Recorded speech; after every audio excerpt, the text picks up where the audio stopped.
Quero dar as boas-vindas para você que participa do nosso culto, através da nossa transmissão online. E, sendo possível, esteja conosco, aqui na Reserva do Paiva, no quilômetro 5.9 da Alameda dos Coqueiros. Mas, nesse lugar onde você se encontra, seja abençoado e possa ter uma boa compreensão da palavra de Deus. Estamos encerrando uma série de mensagens hoje. E eu tenho certeza que se eu perguntar, a igreja vai saber qual é o nome da série que a gente está estudando. Confere? Não vou nem precisar projetar aqui, ó. Não vou nem precisar projetar para ninguém saber qual é o nome, né? Então, qual é o nome da série, igreja?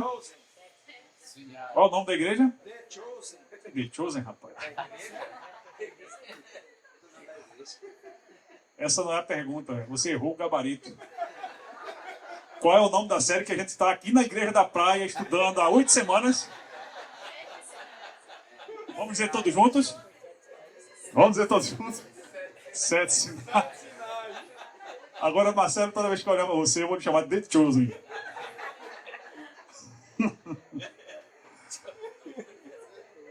Acertou, né? Só não era a série que eu estava falando, né, Eudes? Pessoal, Deus permita que eu consiga pregar agora, né? Porque realmente a vontade de rir é muito grande. Mas, João capítulo 20, eu queria convidar você a abrir sua Bíblia em João capítulo 20.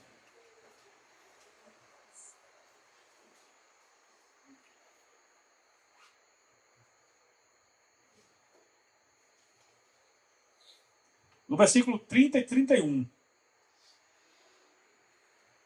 Tinha colocado 20 e 31 aqui, mas é 30 e 31.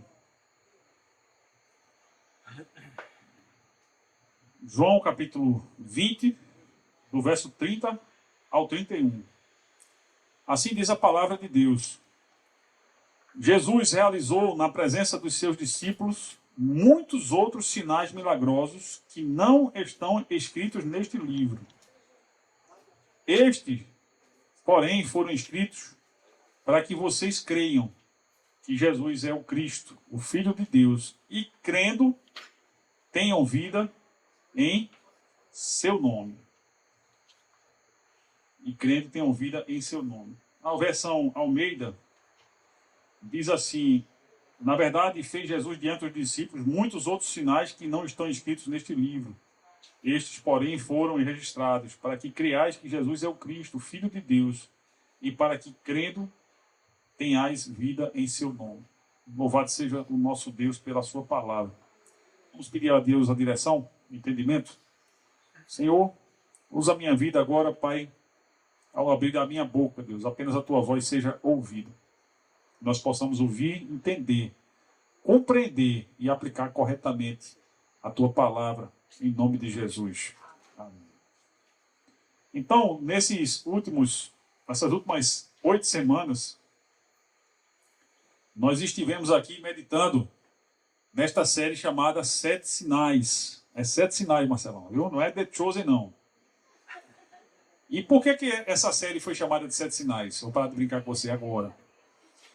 Essa série foi chamada de 7 sinais porque o livro de João, ele registra os milagres que os outros evangelhos registram também. Alguns desses milagres só João registra, os outros também registram.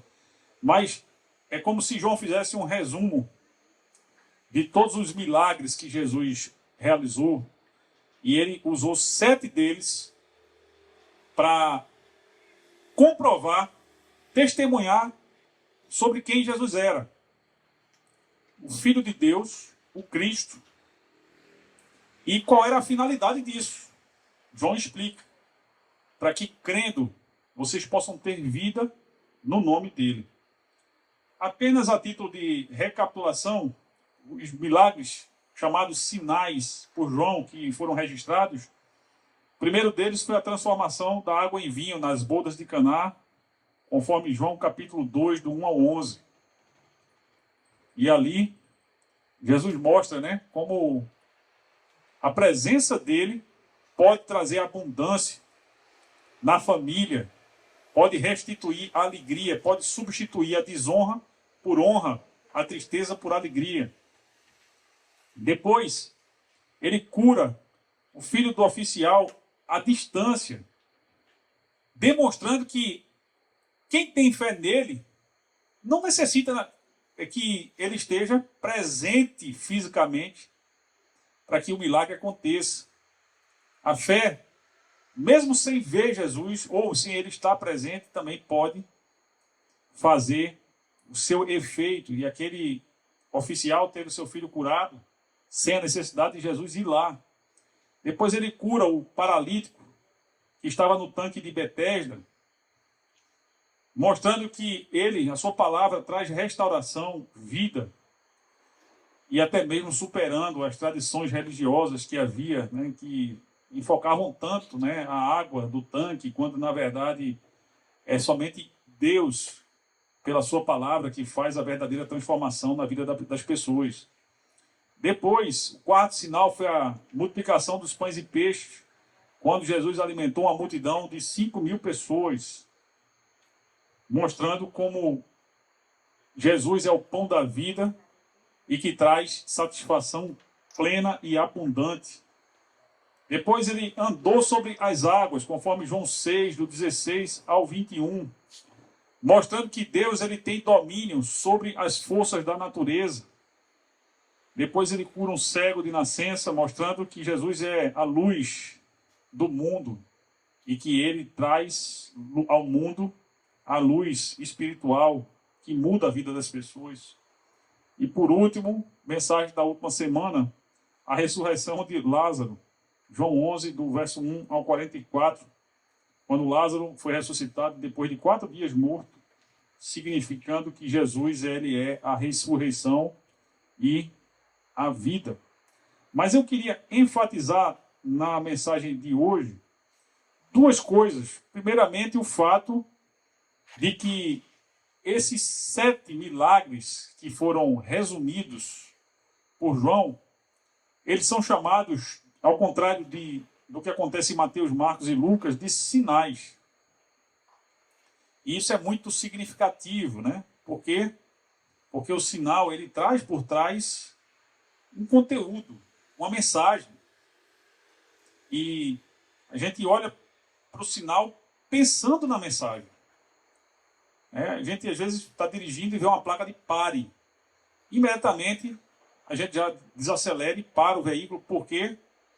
Porque aquela placa, com aquele nome, traz um significado e a gente já pressupõe que existe um risco ali para quem não obedecer.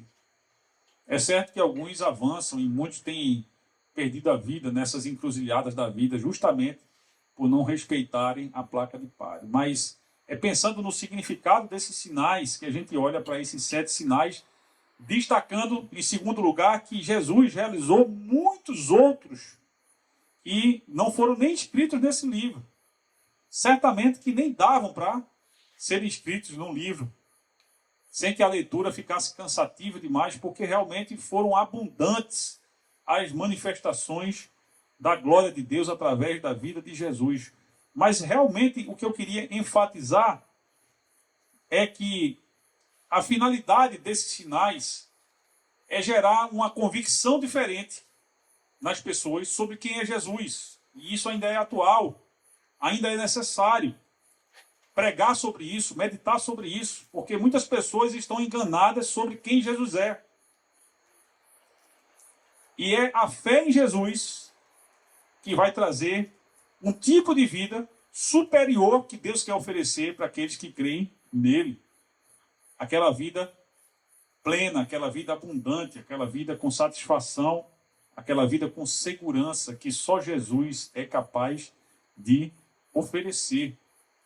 Esse é o sentido desse fechamento, né, que João faz da descrição dos 7 milagres, por ele chamados de sinais, que, portanto, foi o título dessa série, a nossa próxima série, que nós estaremos meditando a partir do domingo que vem, chama-se Ressurreição.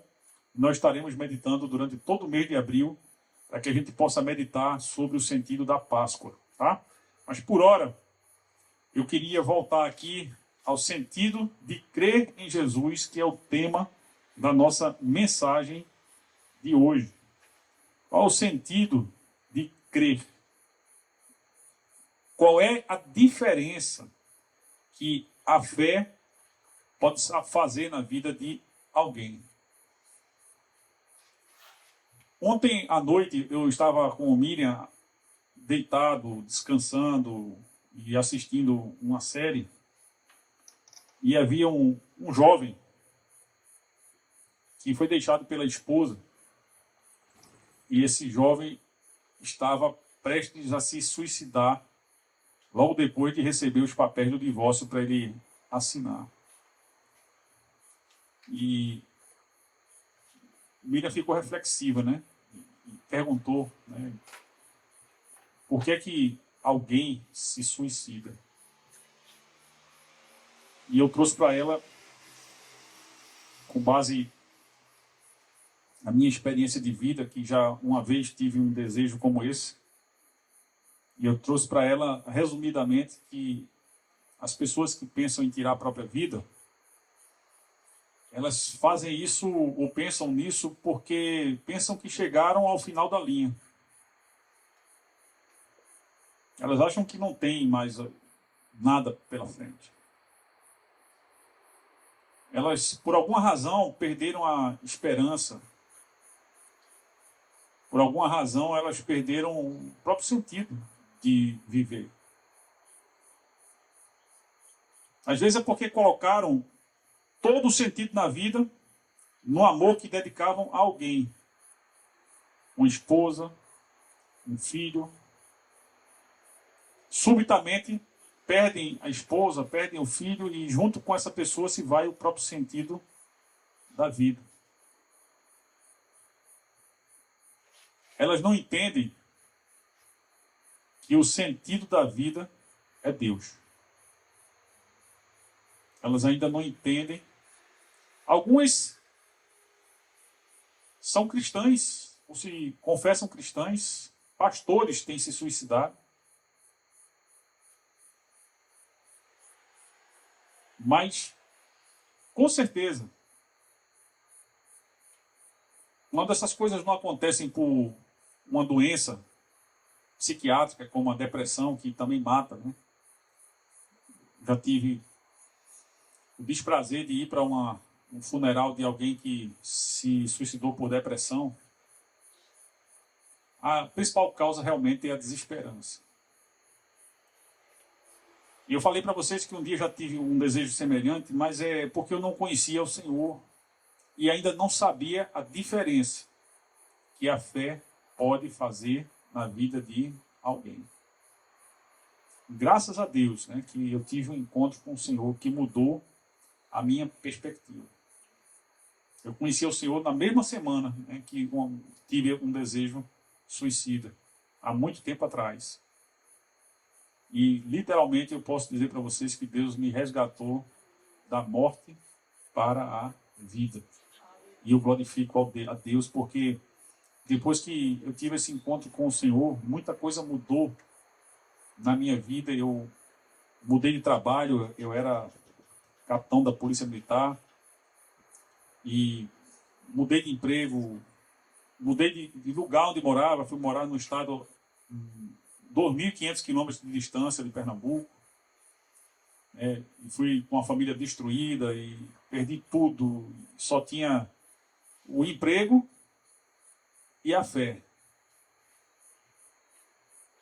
E lembro muito bem a oração que eu fiz antes de sair daqui, né, quando passei por aquela fase inicial, e eu disse ao Senhor, Senhor, eu comecei a congregar numa igreja, comecei a descobrir algo novo e eu queria te pedir algo, né, a bem da minha fé, do fortalecimento da minha fé.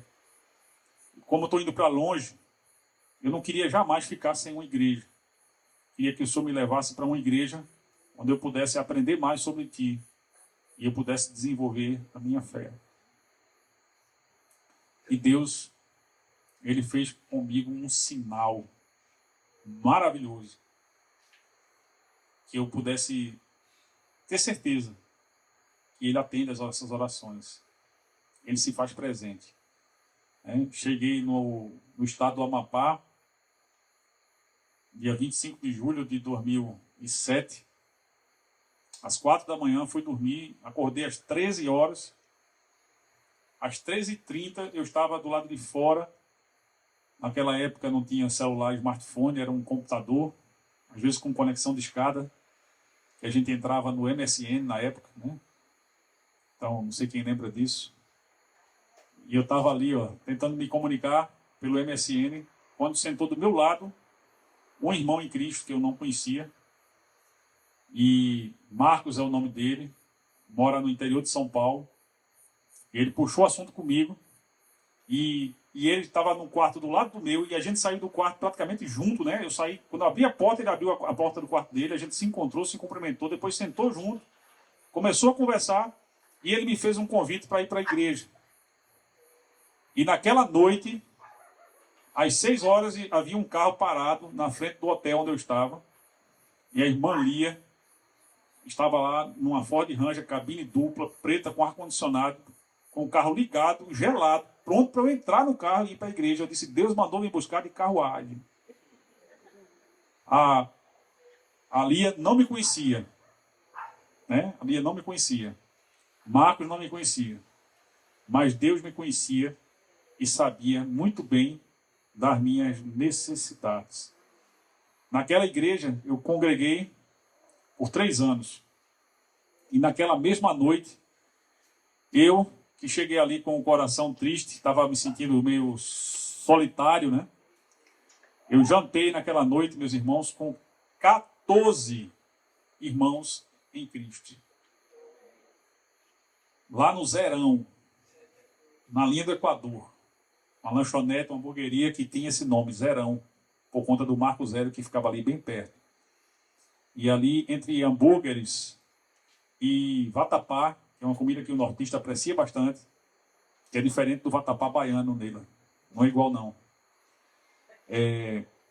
Eu contei e havia 14 irmãos presentes. E aquelas pessoas caminharam comigo por 3 anos para que eu não me desviasse do Senhor. Naquela igreja eu fui batizado. Naquela igreja eu tive o chamado pastoral. E daquela igreja eu já vim para cá, para Pernambuco, 3 anos depois, com o plano de fazer o seminário e de me preparar para o ministério pastoral que eu me sentia chamado, porque foi naquele estado para onde Deus me levou que eu aceitei, inclusive, o chamado para missões. Num culto de missões, como o dia de hoje a gente está encerrando nossas missões nacionais.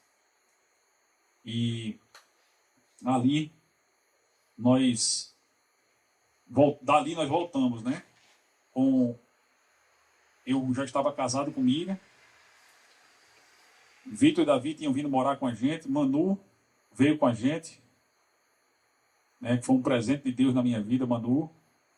Eu me apaixonei por Manu antes de me apaixonar por Miriam. Quando eu vi Manu descendo do elevador no hotel em que eu encontrei Miriam, e eu achei Manu a coisa mais linda do mundo. Comecei a brincar com ela, e depois que eu vi que Miriam, que também tinha me chamado a atenção, era a mãe dela, eu disse, Senhor, o Senhor está casando perfeitamente as coisas. Outro sinal, né? E aí, hoje a gente tem uma família reconstruída, que tem lutado, né, para glorificar o nome de Deus. Nada daquilo teria acontecido, nada disso teria acontecido, eu não estaria com vocês hoje, eu não estaria casado com Miriam, eu não estaria experimentando, não teria Lucas e Felipe, que vieram numa situação bem especial, um momento muito difícil da nossa vida.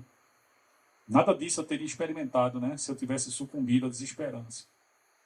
E com isso eu quero dizer para vocês que a desesperança é o contrário da fé. Porque a gente leu no início do nosso culto, com base em Hebreus 11, que a fé, repita comigo, a fé é o firme fundamento das coisas que se esperam. É a prova daquilo que não se vê. Então, caminhar por fé é assim, meus irmãos. Durante muito tempo, na última folha da minha Bíblia, que foi a Bíblia que eu fui para aquele culto em Macapá, em 2007. Essa folha, infelizmente, já perdi a folha, mas ela tinha a anotação do endereço do meu trabalho. Eu fui descobrir qual era o endereço do meu trabalho na igreja. E eu estava indo para aquele lugar a trabalho, mas Deus queria me mostrar com isso que antes do trabalho, antes de qualquer coisa, antes da família, antes das nossas prioridades, antes de qualquer coisa deve estar Deus nas nossas vidas. Porque quando Deus é o número 1 nas nossas vidas, as demais coisas, elas entram em ordem no tempo certo. Todos nós trabalhamos com alguma perspectiva de caos nas nossas vidas, em alguma área, em algum setor, e muitas dessas áreas são assuntos das nossas orações, porque a gente pede a Deus que Ele ajude a consertar aquilo que está precisando de conserto. Porém, quando a gente tem Deus acima de todas as coisas, pode ter certeza que no tempo certo, não é no seu tempo, não é de acordo com a sua vontade, mas Deus, Ele coloca tudo no seu devido lugar, no seu devido tempo. O sentido de crer em Jesus é saber que Ele está presente, cumprindo as suas promessas, fazendo com que a sua palavra seja realidade nas nossas vidas, nos ajudando nas nossas necessidades, às vezes abrindo os nossos olhos, às vezes fortalecendo as nossas pernas, quando a gente não consegue andar, às vezes nos fazendo andar sobre as águas, às vezes nos trazendo uma provisão de uma fonte inesperada, de onde a gente jamais poderia imaginar que sairia, e quando a gente menos espera, seja qual for a situação, a gente vê resolvida, para que a gente possa se lembrar que tudo isso veio do nosso Deus. Amém? E aí eu convido você a abrir sua Bíblia em Hebreus 11. De passagem, eu queria que você contemplasse aqui alguns exemplos de fé. No momento dos dízimos, a gente citou Abel e a sua oferta.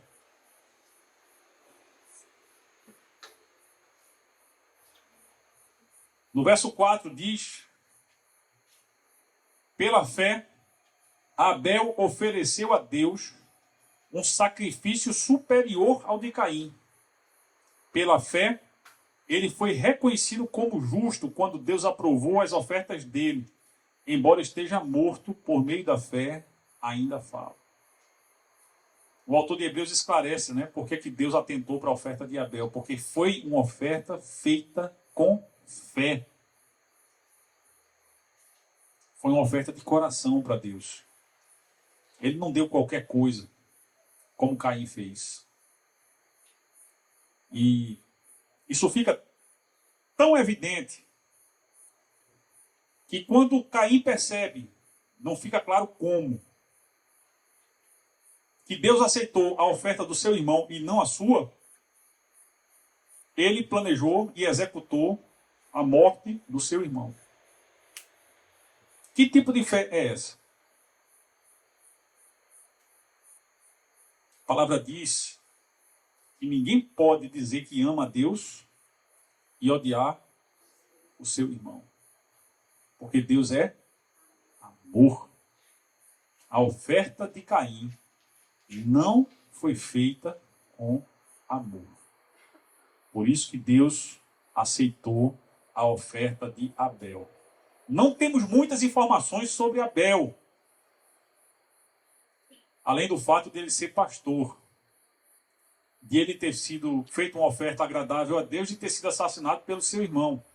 Mas o texto diz que pela fé de Abel, mesmo morto, ele ainda tem algo a nos ensinar sobre fé. Que a gente possa oferecer a Deus com amor, com sinceridade, não somente nossos bens, mas nossas vidas, nosso serviço, sem religiosidade.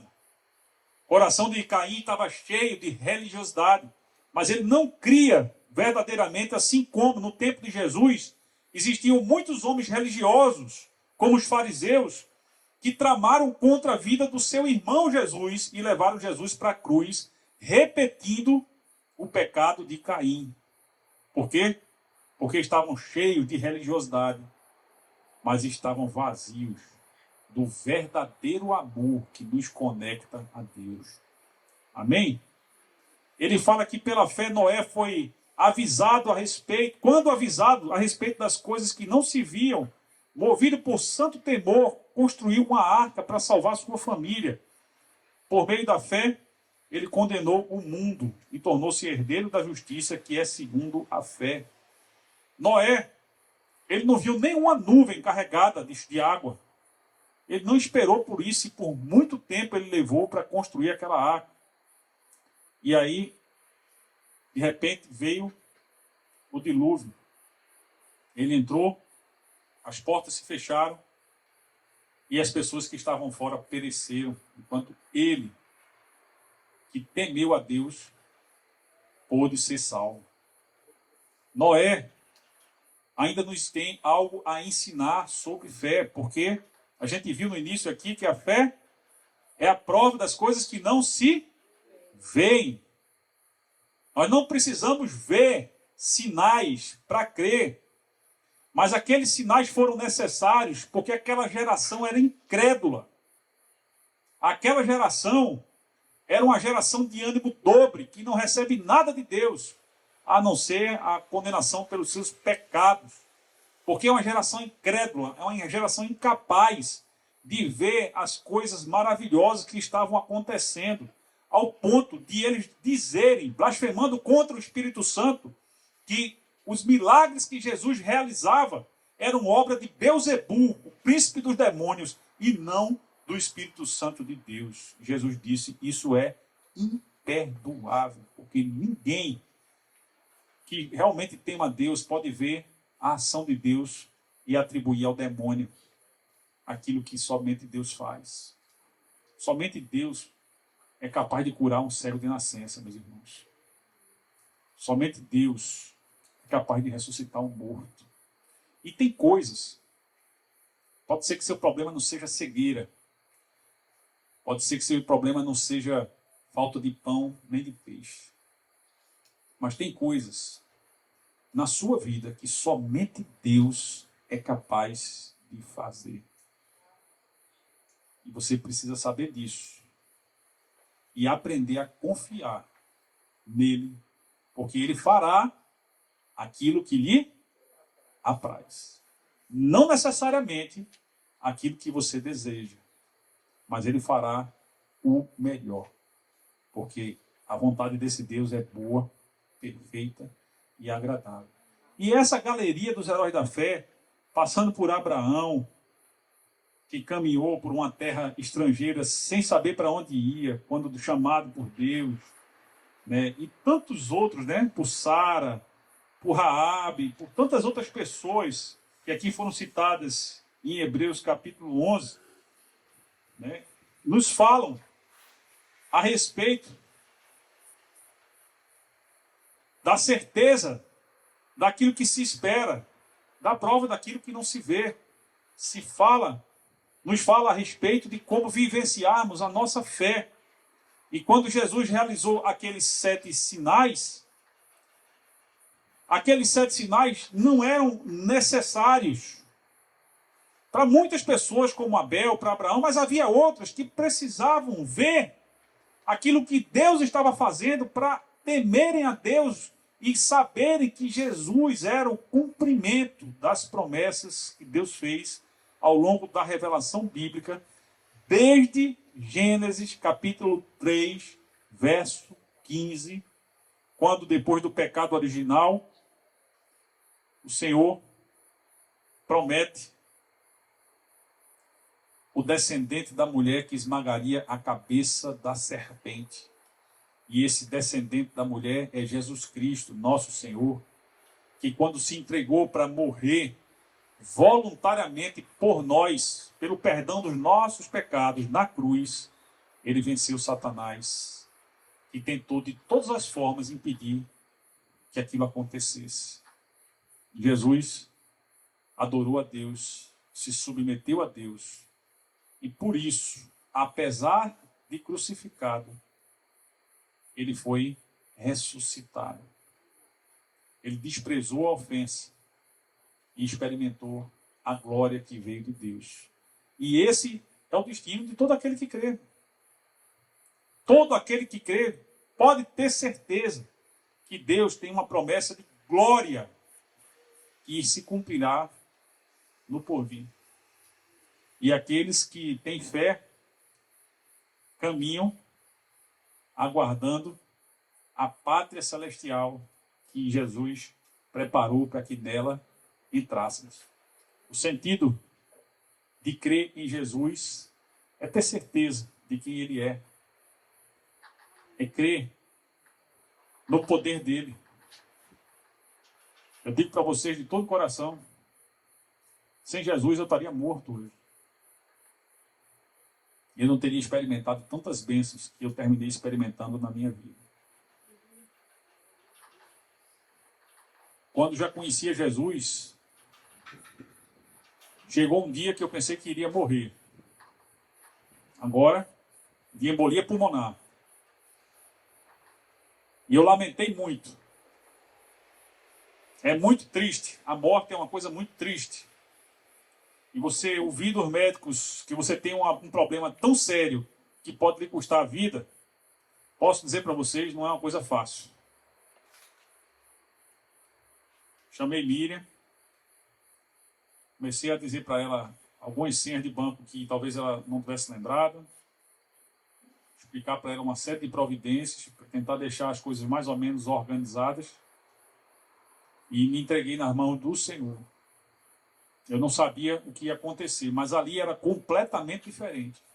Porque eu sabia, e isso eu não tinha a menor dúvida, de que se eu morresse ali, eu estaria nas mãos do nosso Deus, maravilhoso Deus, na presença de Jesus Cristo, o meu Senhor.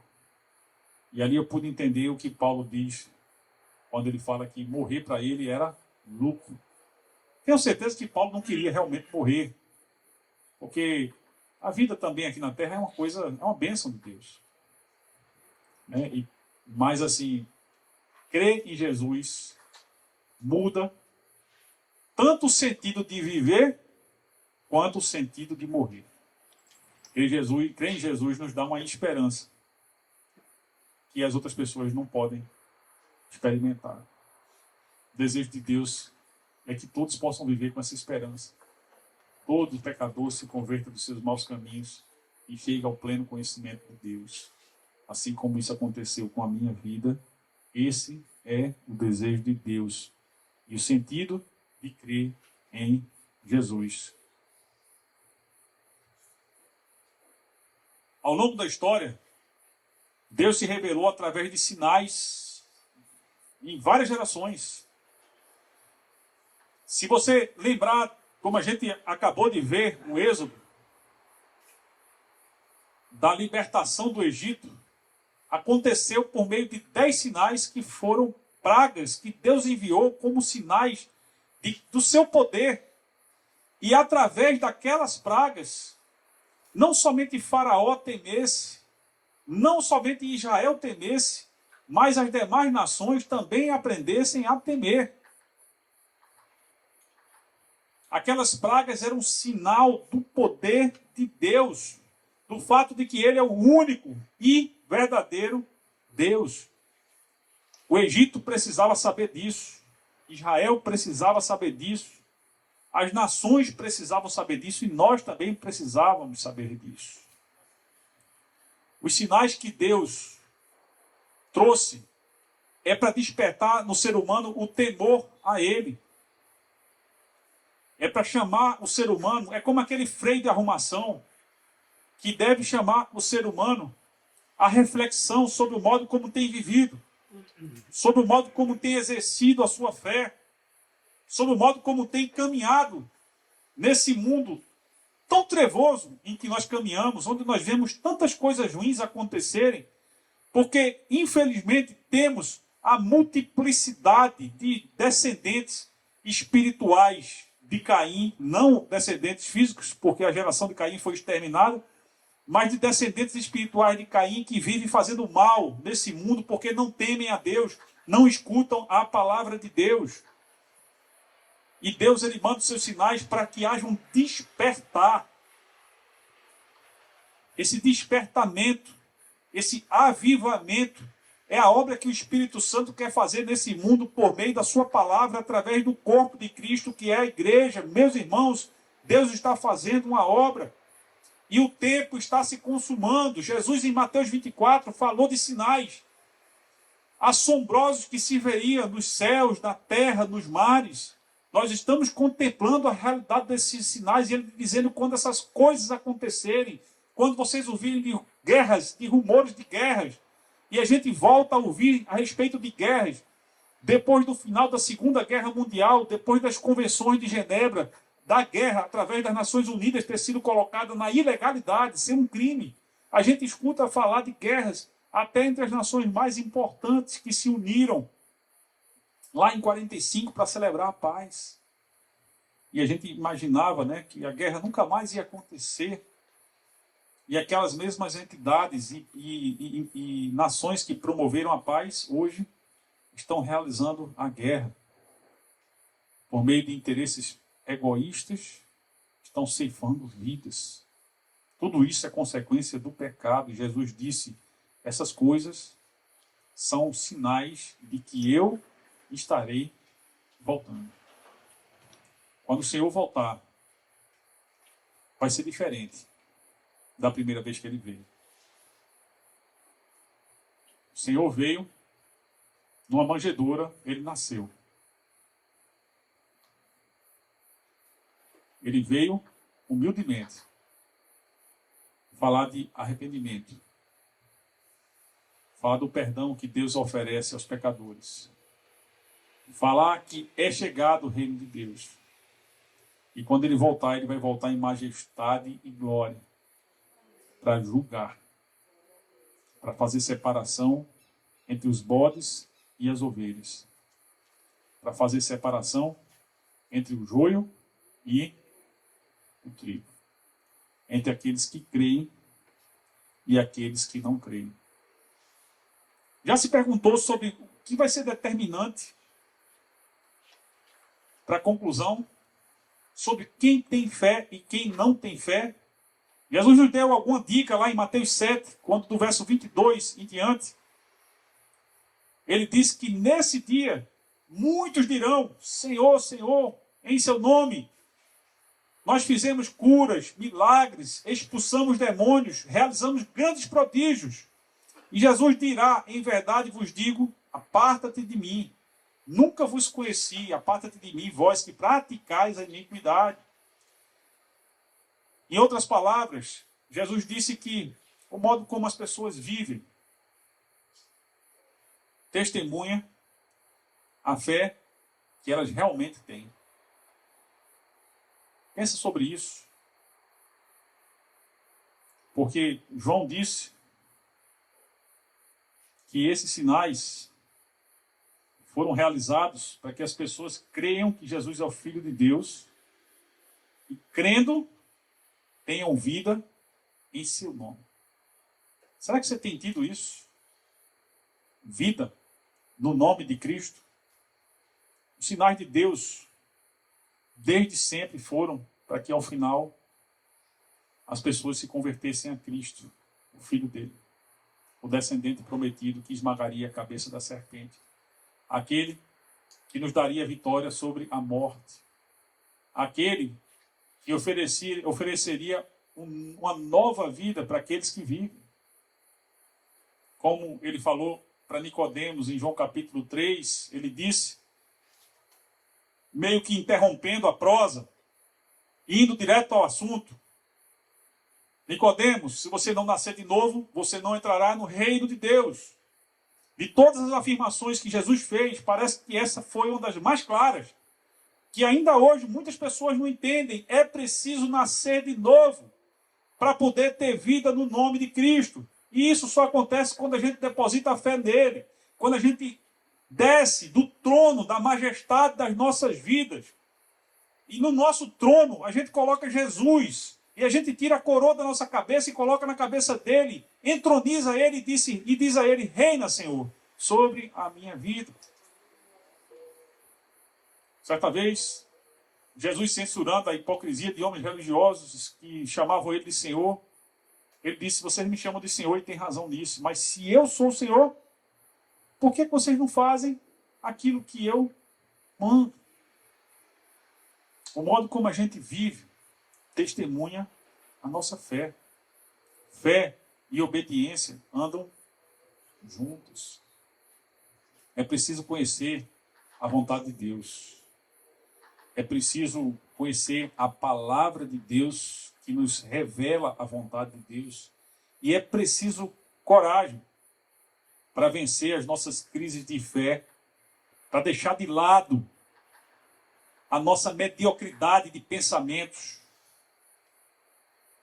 a nossa maturidade, entre aspas, que nós supomos que temos, a nossa experiência e toda a bagagem que a gente carrega, nos levando para caminhar os caminhos que não são os caminhos de Deus, deixar tudo isso de lado, para permitir que Deus guie as nossas vidas. E aí ele começa a fazer uma nova história. Aí ele nos ensina sobre o que é realmente envisionamento, abertura de olhos. E a gente começa a ver coisas que antes estavam diante da gente e a gente não via. Como os convites que Deus faz, porque o sinal também não deixa de ser um convite, né? A fé. Quantas vezes Deus tem convidado você a exercer a sua fé? E você tem resistido. Isso acontece quando Jesus convida a uma entrega de vida e você resiste. Isso acontece quando você já se entregou para Ele e Ele convida você para assumir um ministério e você resiste. Ou você assumiu o ministério e aí você está cansado e você desiste. Isso acontece todas as vezes que você diz não para Deus, quando a única resposta adequada seria um sim. Aqueles que perseveram testemunham a sua fé. Aqueles que se dobram, que se quebrantam, testemunham a sua fé. Aqueles que permitem a transformação que o Espírito quer fazer nas nossas vidas, testemunham a sua fé. Aqueles que caminham de acordo com a palavra de Deus, testemunham a sua fé. Nem sempre vai ser fácil, né? Como não foi fácil para nenhum desses heróis da fé. Você acha que foi fácil para Abel sofrer o atentado que ele sofreu de seu irmão? Você acha que foi fácil para Abraão ouvir de Deus: saia de onde você está e vá para a terra que eu te mostrarei? Você acha que foi fácil? Sem saber nem para onde é que ia. É difícil para a gente saber para onde é que a gente vai. Sabendo para onde é que a gente vai, imagine caminhar sem saber para onde vai. Mas o justo viverá pela fé. E essa é a diferença que a fé produz. Coloca do lado dois irmãos. Estou vendo Lucas e Filipe aqui na minha frente, né?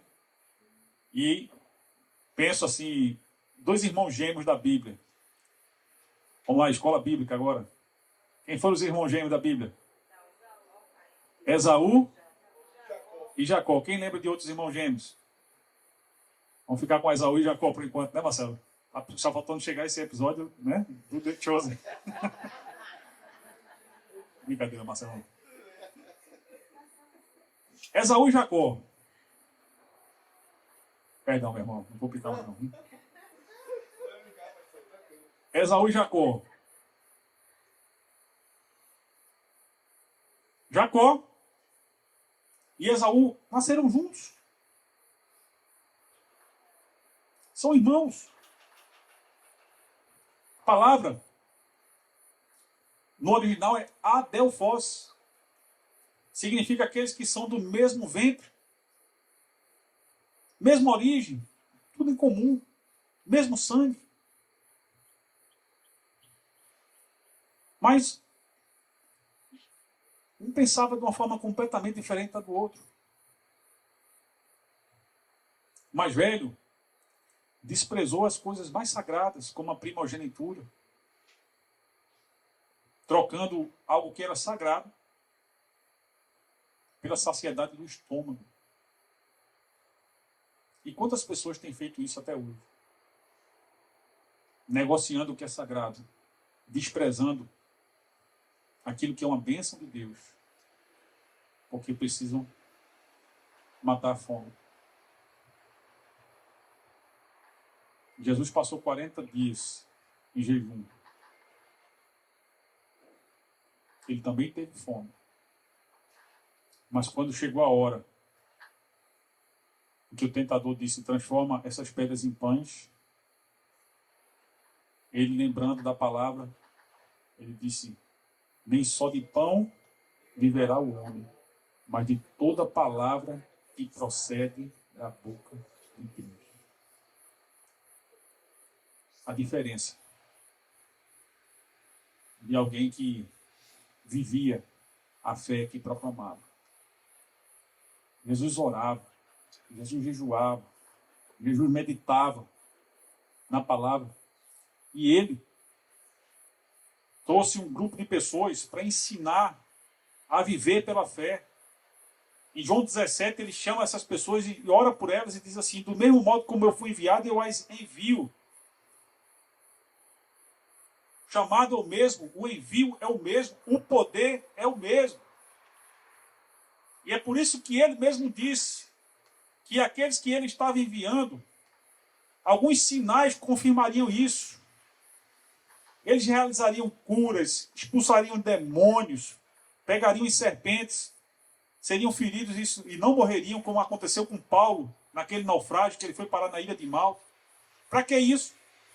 Para que as pessoas, vendo os sinais, seguindo os discípulos, entendessem que o poder de Deus estava sobre aquelas pessoas com uma função, levar outras pessoas a crerem em Jesus e crendo, terem vida no nome dele e viverem pela fé. Como Jacó, que era um homem errado, como eu, como você, mas que chega um momento na vida de Jacó em que ele tem um encontro com o Senhor e aquilo muda a vida dele, como aconteceu comigo. E desde então, continuo até minhas lutas. As minhas falhas acontecem, mas o sentido da minha vida mudou. Meu propósito de viver mudou. E eu não vivo mais sem o meu Senhor. Isso é o que Deus deseja para todos nós. Meus irmãos, nós estamos sendo aperfeiçoados na fé. Nós precisamos caminhar por fé. Nós precisamos estar junto desse Jesus, amém? Nós precisamos ter a mente dele, nós precisamos entender quais são as direções que ele dá para a nossa vida, para o nosso trabalho, para o nosso ministério, para a nossa família, para tudo aquilo que é importante para nós, porque ele quer fazer diferença em todas as áreas. Isso me lembra um filme que a gente assistiu no Retiro de Carnaval, Desafiando os Gigantes, quando o treinador entendeu por mudar a filosofia de jogo. E a filosofia nova que ele trouxe para o time foi, nós não jogaremos mais agora por vitórias, nós jogaremos para Deus e vamos glorificar Deus nas vitórias, mas também vamos glorificar Deus nas derrotas.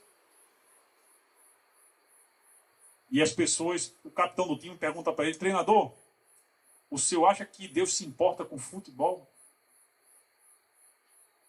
O treinador disse, Deus se importa com você.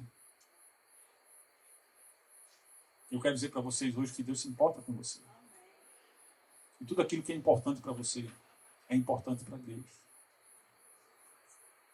Mas o convite que ele lhe faz é para crer no Filho dele e viver pela fé no Filho dele. Porque é essa fé que faz a diferença no modo como as pessoas vivem. no modo como Jacó viveu e Esaú viveu, no modo como Isaac viveu e Ismael viveu, e no modo como tantos irmãos, tantas pessoas diferentes têm vivido aqui na terra. O propósito de João escrever esses sinais é para que as pessoas tenham vida no nome de Jesus. A vida que é pela fé. A vida que faz a diferença e que nos leva a fazer diferença. Não sei qual é o seu projeto de vida, qual é o seu propósito de vida. Uma vez um pastor me perguntou, ele trouxe um papelzinho durante um culto de oração, e o papelzinho havia um desenho e havia sido cortado um desenho de um epitáfio, não, como é que a gente chama? Uma lápide. Uma lápide. E ele convidou cada um de nós a escrever o seu epitáfio, né? Aquela mensagem que fala a respeito de você de uma forma muito simples, sobre quem você foi na vida, né? E eu achei interessante aquele exercício, né? Porque eu fiquei me questionando, né? Como é que eu queria ser reconhecido quando eu parti daqui? Como é que você quer ser reconhecido? Quais são os títulos pelos quais você quer ser chamado? Já pensou sobre isso? Visitando o cemitério de Santa Amaro, que tem a primeira parte do cemitério de Santa Amaro, é uma galeria de obra de arte.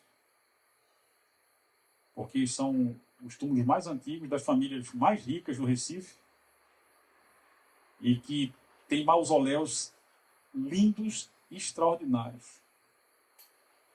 Um deles me chamou a atenção. Doutor fulano de tal, advogado trabalhista. E eu pensei, esse homem está oferecendo serviço até aqui. Se tem um negócio que eu não botaria no meu epitáfio, era isso. A minha profissão.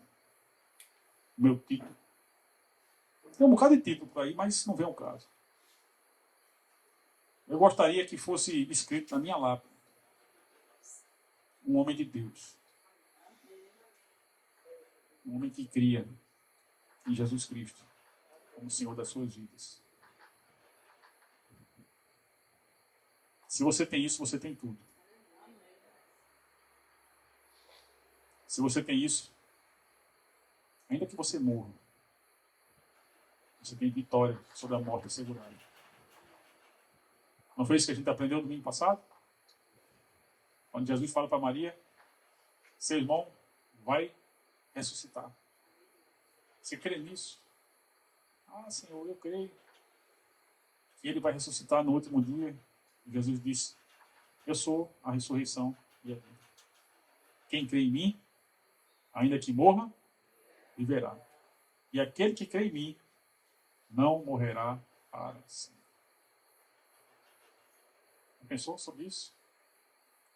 Isso é uma consequência da nossa fé. Isso é um privilégio, uma bênção que Deus nos dá, mas que vai fazer maior diferença é o modo como a gente vai viver até aquele dia. Até o dia em que algo vai ser escrito na nossa lápide. Até o dia que nós também seremos chamados dentre os mortos para a ressurreição, se não estivermos vivos quando o Senhor voltar. Até que aconteça todas essas coisas, a pergunta que Deus faz a cada um de nós é: como é que você tem vivido?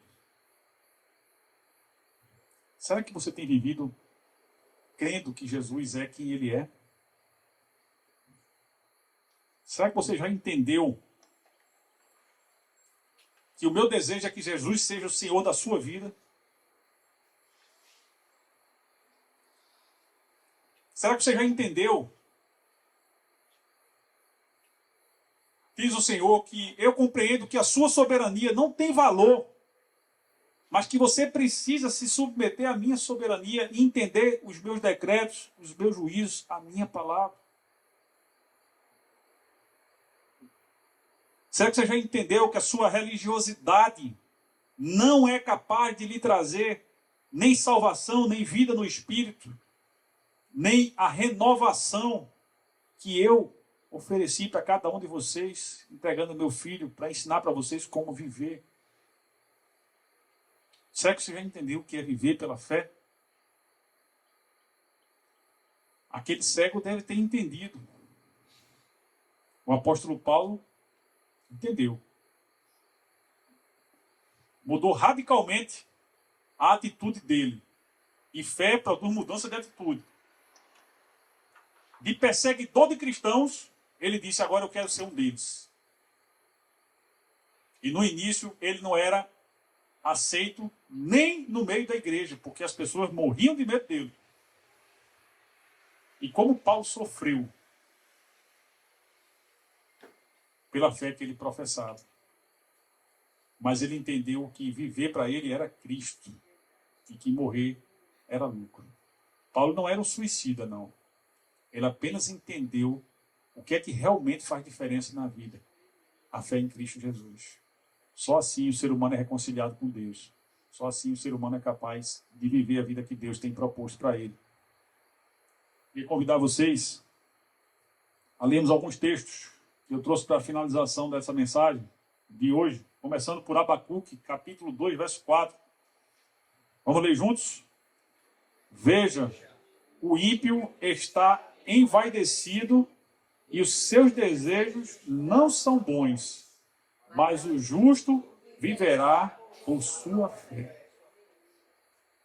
Contraste entre o ímpio e o justo está diante de Abacuque quando ele olha para o povo de Deus e vê os assírios dominando, massacrando, e Deus diz assim, você precisa ampliar a sua compreensão, escreva, porque virão dias em que tudo isso vai mudar. E eu mesmo garanto isso para você. É daí que Abacuque diz, ó Senhor, ainda que a figueira não floresça, que o produto da oliveira minta, todavia eu me alegrarei no Senhor. Exultarei no Deus da minha salvação. Eu vou crer nas tuas promessas, mesmo que eu não esteja vendo ainda. Romanos 1,17, falando dessa vida pela fé através do Evangelho, Paulo ensina, vamos ler todos juntos? Porque no Evangelho é revelada a justiça de Deus, uma justiça que do princípio ao fim é pela fé, como está escrito, o justo viverá pela fé. Paulo, lembrando de Abacuque, ele diz que o Evangelho revela o mistério da justiça de Deus que se revela pela fé, desde o princípio até o fim. Sempre foi sobre viver pela fé.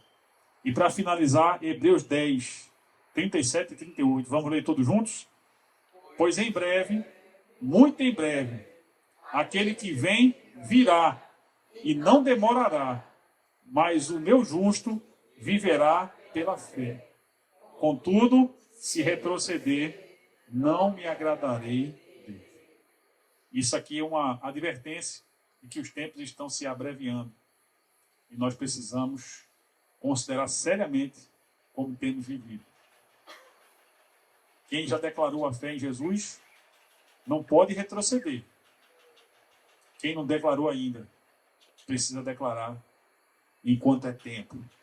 Que Deus nos abençoe e que Ele nos leve como aplicação a aplicarmos nas nossas vidas o que Paulo ensinou, 2 Coríntios, capítulo 5, verso 7.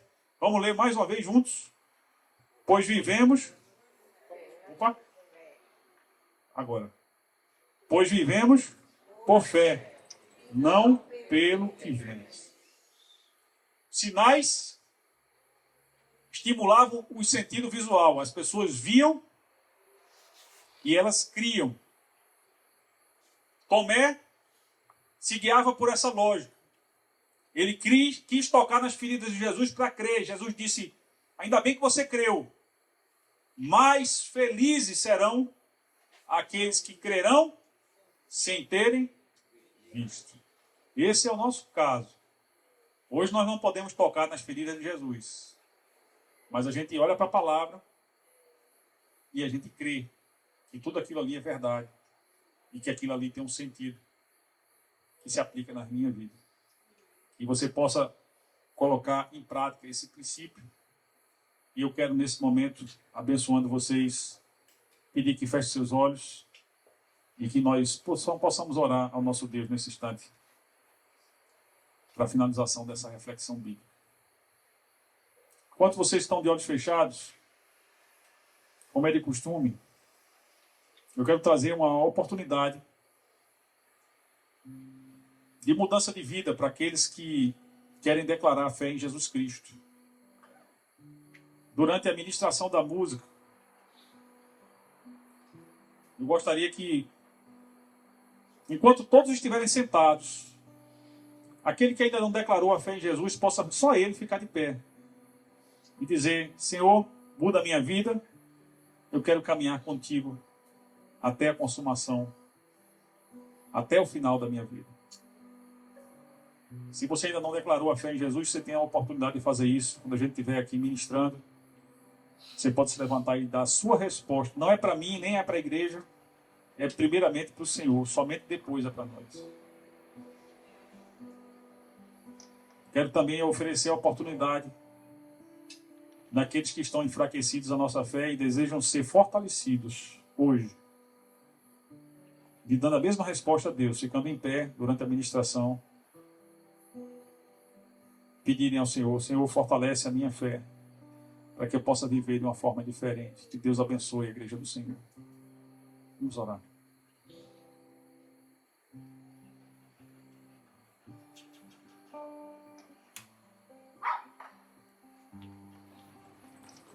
Deus, eu quero te agradecer pela tua palavra. Ela é fonte de sabedoria prática. Ela pode fazer a diferença, Senhor, no modo como nós temos vivido, Senhor. Nós queremos isso, Deus. Nós queremos que essa diferença seja feita. Nós queremos, Pai, consertar aquilo que está quebrado. Aquilo que só o Senhor é capaz de fazer, Senhor. Tantas pessoas têm se perdido pelo caminho porque têm permanecido resistentes ao teu chamado. E se tem alguém hoje, Deus, que deseja fazer sua entrega de vida, que tenha a coragem de responder ao teu chamado, Deus, ficando de pé e declarando a fé, que é o primeiro passo para uma mudança de vida, para a transformação de uma vida, Deus, que talvez até tenha algum sentido, mas que ainda não tem o sentido que o Senhor gostaria que tivesse. Que o teu Santo Espírito esteja convencendo, Senhor, também aquelas pessoas que reconhecem, Deus, que a sua fé hoje precisa ser reforçada, fortalecida. E se há alguém entre nós, Deus, que deseja isso, Deus, que o teu Santo Espírito incomode, para que abra as portas do coração, para que esse tipo de fé possa ser praticada, Deus. Tem tanta gente que tem vivido, Senhor, de um modo, Senhor, que não te agrada. Uma vida infrutífera no teu reino, Senhor, uma vida aquém das tuas expectativas. Hoje pode ser a oportunidade de mudança, Deus. Faz a diferença, Senhor, na vida dos nossos irmãos que respondem, dizendo ao Senhor que querem, Senhor. Ajuda-os. Pega pelas mãos, conduz, abre olhos, faz andar sobre as águas. Ó Deus, multiplica o pão, envisiona, dá direção para os nossos irmãos que respondem a Ti, dizendo: Senhor, eu preciso disso. E nos ajuda, Senhor, e fortalece em todos nós a nossa fé. Em nome de Cristo oramos.